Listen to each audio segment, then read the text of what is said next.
It is a spring and summer unlike any other in our lifetime. And as we sit here in July, the guessing game on sports continues. The Blue White Pulse is next.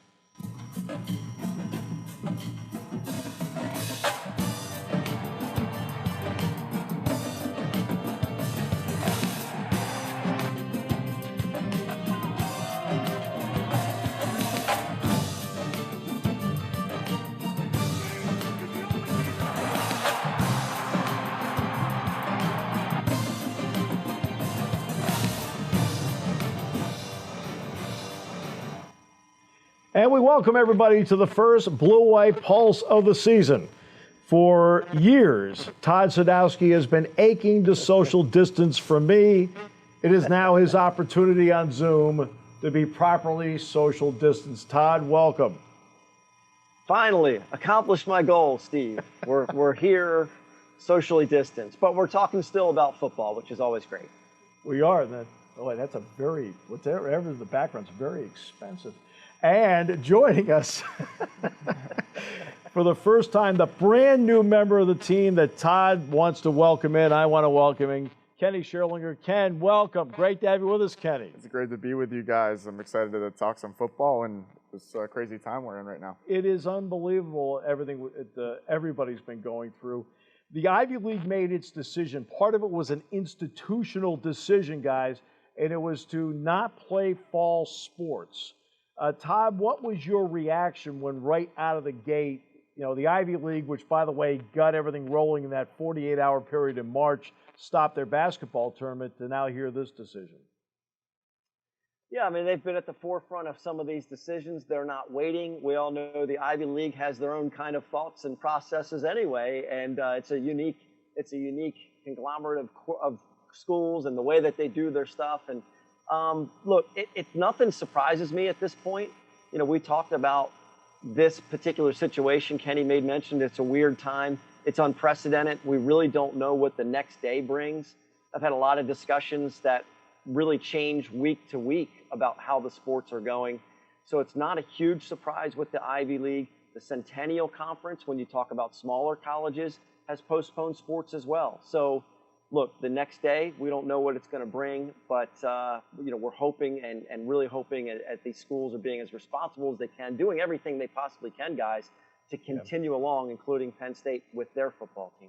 And you mentioned, Todd, the Centennial Conference, and in mentioning them, let's remember, as a satellite member in football, Juniata, just down the road here from State College, is a part of that, so they won't be playing. Kenny, what's been your thought watching all of this play out? I mean, you kind of look back at the D-Day, March 11th, the night that the NBA kind of blew up, and that kind of started a domino effect. And you kind of wonder if that Ivy League, if you'd remember, they were the first ones to cancel their conference tournament, if that's going to create another domino effect. You've kind of heard different stories about how FBS conferences and commissioners have kind of said maybe that might not be the case this time. So, Kenny, you've had a chance to be on all the Zoom calls with the players. They made a couple of interesting comments to you about what it's been like during this time. Yeah, I don't know if your workout plan has been affected by COVID-19. Mine has, but especially if you're a college athlete, especially here at Penn State. So let's hear from two differing players and how their situations might be different. I just really been working out on my own. I have a gym in my apartment that I've been using. I kind of just use what I have. So, I mean, I haven't had really any drop-off. I've been working out at home. So, I've been making sure I'm getting my work in. But then I went to go visit my family in Edmonton, Alberta, on the west coast of Canada. So, while my time out there, I wasn't really able to access any facilities. So, it was honestly just, jail workouts, push-ups, dips in the house. Coach D, she was able to send me some weight vests, some bands, a kettlebell. So, I started to get a little intricate with my workouts in there. Now, that's Noah Kane, Jesse Lucchetta. Now, when you look, Ohio State has halted it right now. Kansas State did. They're back again. So others have been affected. But James Franklin, they had to make a big decision, Todd, when it came to especially their daughter Addison. They're going to spend the time in Florida. Yeah, and that's a situation that he talked about openly at the very beginning of this whole process when he did, Penn State has made the players available. The coaching staff has been made available, and they've talked their way through this to the media all the way through. And Coach, in the very first Zoom, said they're buttoned up. I mean, his daughter has sickle cell disease. They're taking it very seriously from day one. And then he's already announced that once the season starts, they'll be isolated, and he'll be self-isolated from his family that will be in Florida. Obviously, a decision that he said came with a lot of tears, guys. No question. We'll come back with more of Blue White Pulse after this.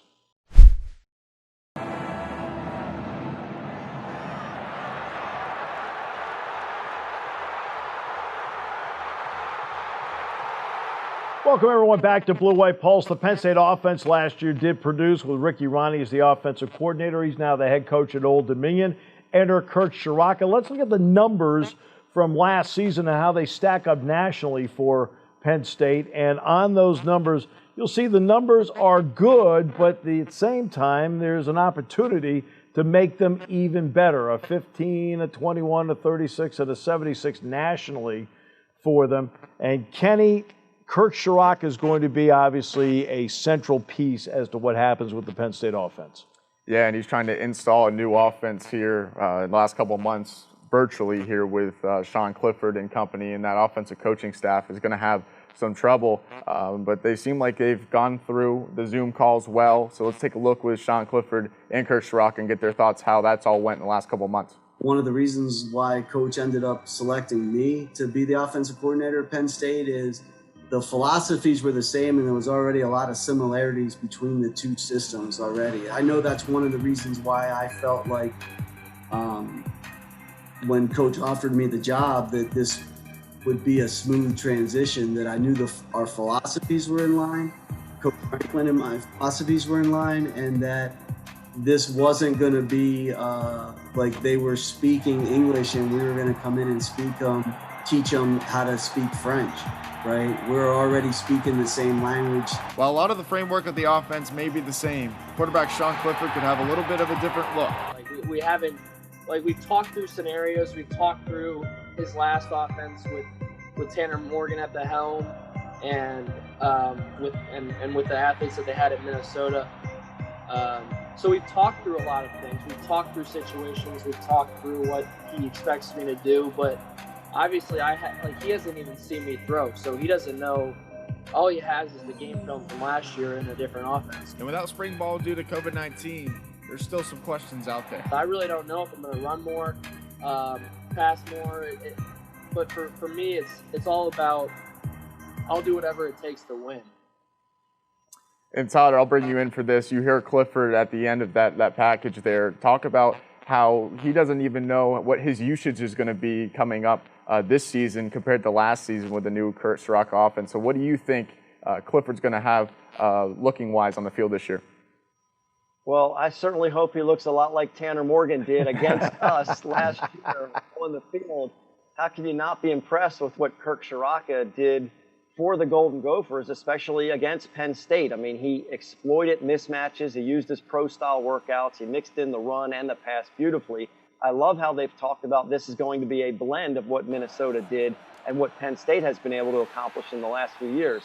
And the interesting thing about this hire, guys, is look, Coach Franklin has shown he is prepared, he is thorough when it comes to assistant coaches and the hiring process. He understands he wants to bring in guys that will be successful, so they will be in high demand from other programs and will get promotions. And then he's ready to bring in the next guy that fits into what he wants to accomplish. And with Ricky Ronnie and Joe Moorhead, they both left for head coaching jobs.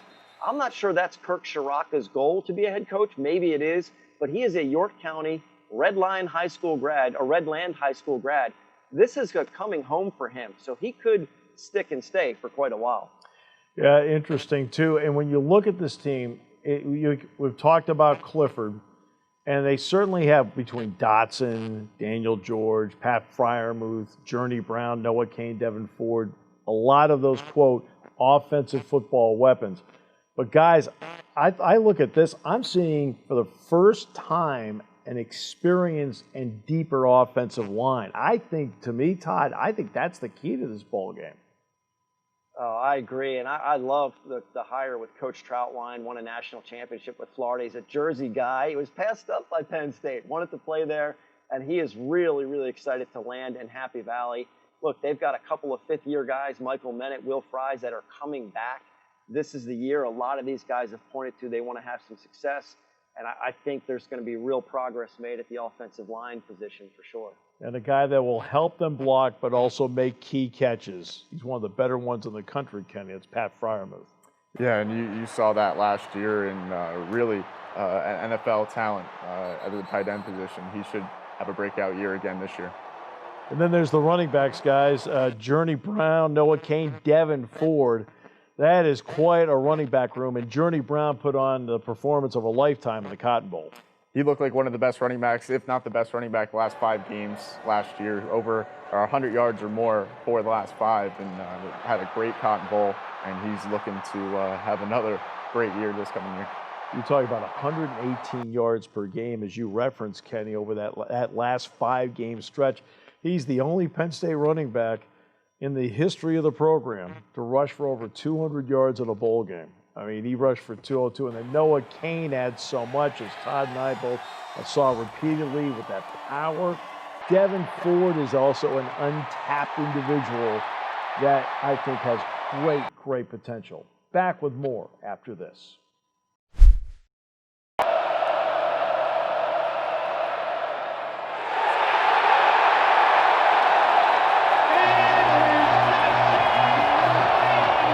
Welcome back to Blue White Pulse. In the previous segment, we discussed the offense, and we opened up by showing you the numbers from last season. So it's only appropriate as we transition to defense that you show you the numbers from last season. And the numbers last season defensively for Penn State, for the most part, were really impressive. Need to be better on third down, probably need to be better in terms of the number of yards given up in here, but that's what we've seen so far. So, Todd, when you look at this defense, where can they be better? Well, I mean, I think a lot of people are going to start with the secondary as far as being better, because you mentioned on third down there were some teams that kept the ball moving. I really thought the defense last year was fantastic early in the year to help Sean Clifford get more comfortable and grow into that starting role. So it was really important. I think it's a big reason why they were able to have a Cotton Bowl winning type of season, is because they leaned on that defense. Micah Parsons blossomed into the all-star linebacker, the all-American linebacker that everyone knew he could be.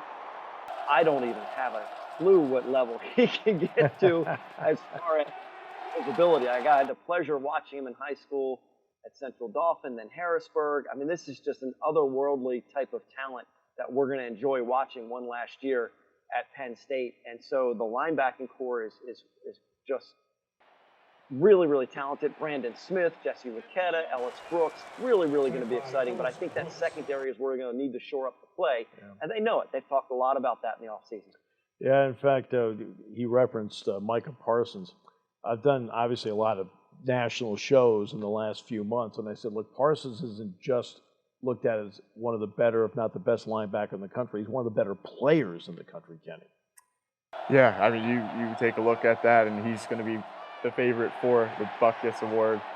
Kind of lost out to Isaiah Simmons last year for Clemson, and I don't even know if he was a linebacker, because some people think he might be a safety in the NFL, but definitely was a linebacker in college. So he will be a force and my favorite for the Buckus Award this year.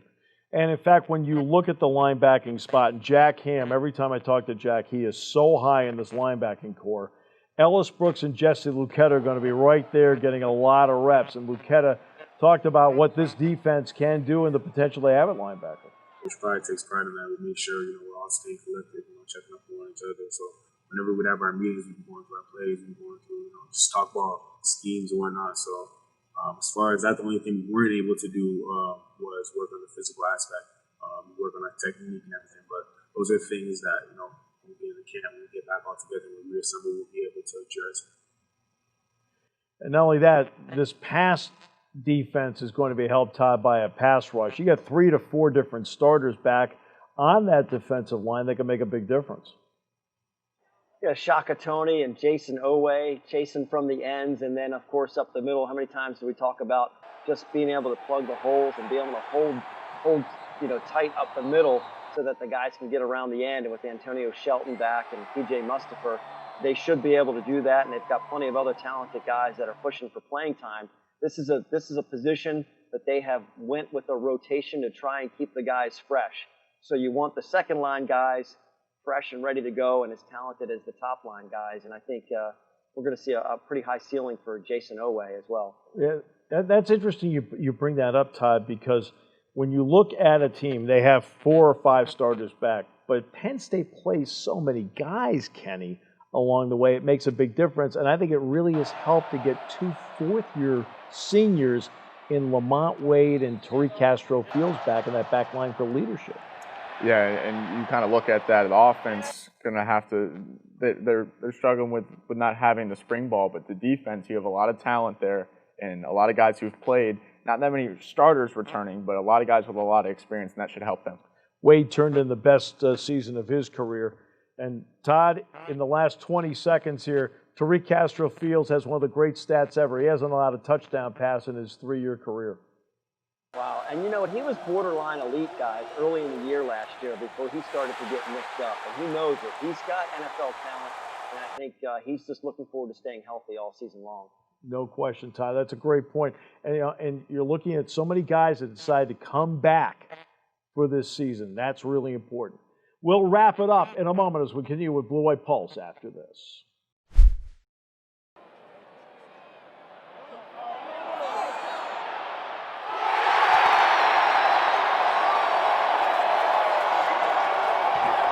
Welcome back to our initial Blue White Pulse of this 2020 season. Steve, Kenny, and Todd on Zoom. And now, nominees for the College Football Hall of Fame. Penn State well represented. And here they are. Bobby Ingram, the former Biletnikoff Award winner. DJ Dozier, who scored the game-winning touchdown in the national championship game. And one of the great linemen ever, Steve Wisniewski, who played in the late 80s and blocked for Blair Thomas left and right. And not only that, let's add in Taylor Stubblefield, Penn State's wide receiver coach, for all the great work that he did at Purdue. Todd, what are your thoughts on the nominees? Best couple of hours I've spent on quarantine was when they re-aired the Fiesta Bowl victory over Miami, right? Yeah. And to watch DJ and like just to hear those names. And Bobby Ingram is an underrated coach. He was a phenomenal player, and just what a fantastic guy, and how much knowledge he has given everyone else. And of course, the Wisniewski name, I'm partial to because of the SKI at the end. You know what I'm saying? That little connection.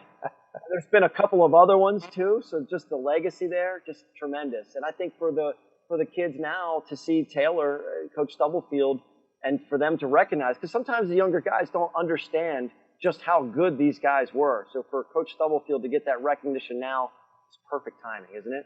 Yeah, I know, because I was kidding around with Jack Ham when they hired Taylor Stubblefield. Says, great, Jack, they're hiring coaches. We announced as players. That's the transition.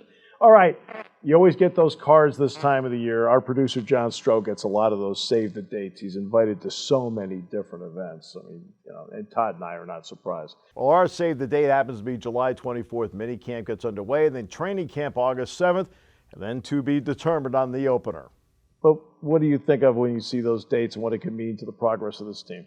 Well, the NCAA kind of throws a bone to the college football world and gets them out a little early this year, but it's going to be not enough to make up for losing spring ball. But it will be interesting to see those guys get back, and I think there's a 20-hour per week limit, and then there's also some what you can do on the field, and also in the film room and weight room, etc. So it'll be good for them to get back, and I'm sure they're looking forward to it. No pads, but they'll allow a ball, all right, so you can work through this. And Todd, with a new offense, I mean, what can this mean just to give them a jump start so they can get into training camp? Well, it means that Kirk Ciarrocca will finally get to see his quarterbacks throw the ball live. He hasn't even had a chance to see his guys throw the ball, to spin it around. But look, it's a new offense, and you can implement it virtually all you want, but you have got to do reps after reps after reps, so that these guys know it and it becomes second nature with the offensive line, all the calls, all the protections, all the things that you need to do. So it's going to be a very, very valuable extra couple of weeks. And also from a health and safety reason, too, to get them out there together. If there are going to be any issues to trip up, you want that to happen a little bit earlier if we can, so you can identify it and make sure these guys are safe. And for linebacker Jesse Luketa, the optimism is still there to push forward and have a season. We are blessed to play a full season or a half season.